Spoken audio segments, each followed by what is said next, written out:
Being in residency, my anxiety was really bad. And let's be real, I still have anxiety. If you're a type A person, you have anxiety. Come on. But during residency, it was the worst. I mean, like, I was super jumpy all the time.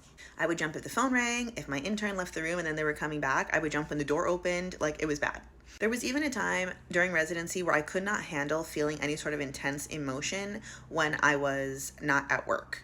So even if it was a good intense emotion, like laughing, or if I was sad and I was crying, like I could not handle it. And it's because at work, like I always was in so much intense emotions. Like I was feeling adrenaline if there was a code or if there was an emergency, or if a patient died and I had to go and pronounce them dead. So when I was out of work, I wanted to keep this like emotionally numb, like stable level at all times because I couldn't handle another intense emotion. It made me uncomfortable. Then I got burnt out and I started behaving very much unlike myself. And I do not condone this at all because it was unprofessional, but I started being very rebellious. And I think that this was an emotional reaction to intense emotional stress.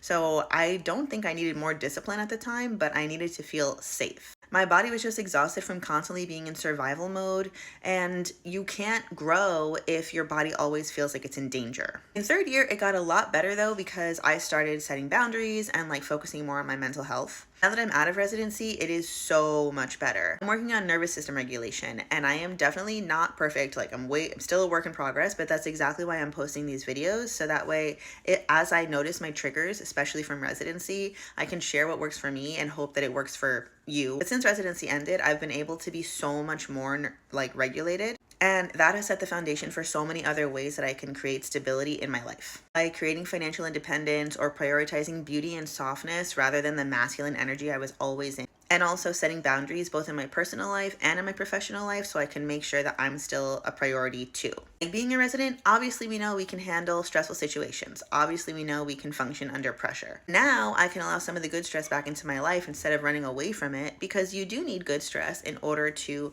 have personal development. So yeah, if there's anything that I learned, it's that regulation is the foundation and the mindset shifts come afterwards.